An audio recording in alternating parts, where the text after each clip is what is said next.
Hello, people of the internet. My name is Preston, and I am the programmer here at Leafy Games. And I'm George, the artist.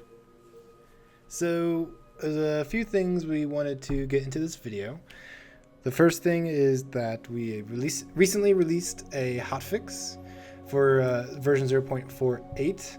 Fixes some various bugs we found in testing and that were reported by users.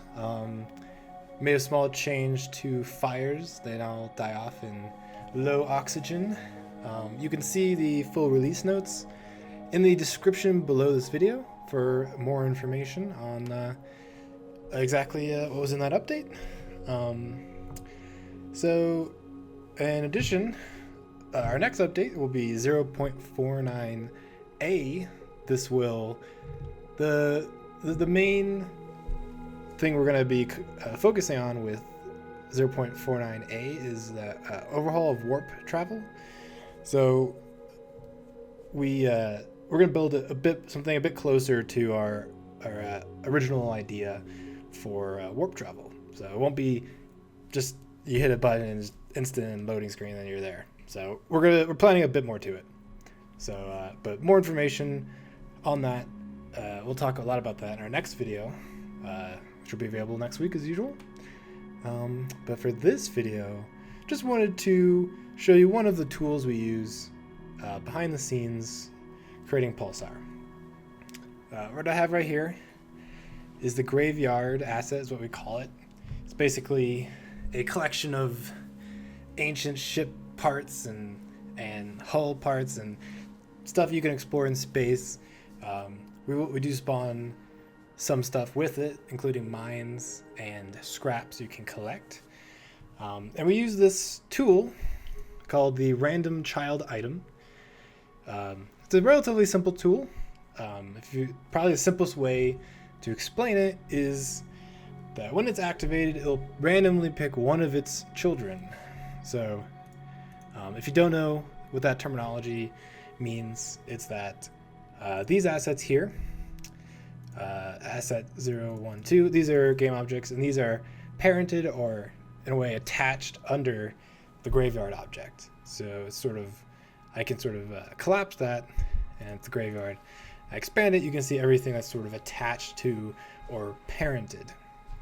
So what this script will do, pick one of these at random and disable all the others. Hopefully you could tell in the video, but some of these are disabled. And right now, one of them is activated, asset 9, and that's the one we can see.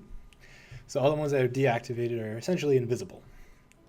If we wanted to display all of them at once, I can reset, and this displays every combination of assets and prefabs for the graveyard. I can hit preview to essentially generate one of them. This is what essentially you would be seeing in game when you visit a graveyard. It would you wouldn't see all of it, of course.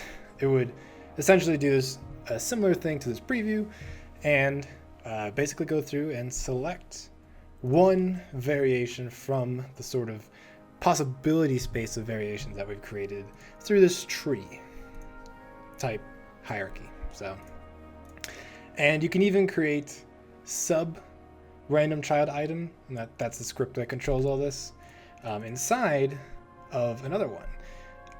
We use these a lot to add even more variation at a deeper level.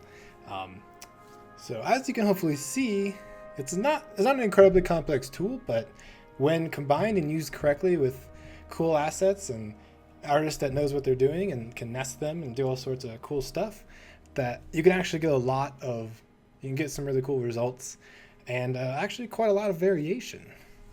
It's sort of interesting that the variations are randomly selected and somewhat randomly built if you start nesting them.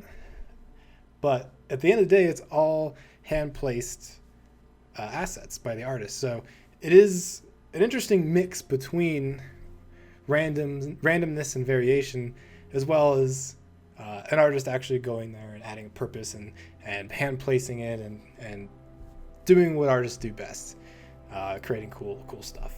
So we've sort of combined the best of both worlds, in our opinion, and that's it, pretty much. But yeah, we just wanted to give you a little behind the scenes, little video describing some of our simple tools. Let us know if you enjoyed this, and we will see you next week with a brand new update.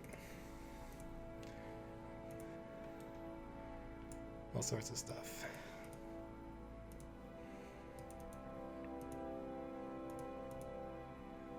Yep. Thanks for watching, guys. Let us know what you think, and as always, have a good one. Bye-bye.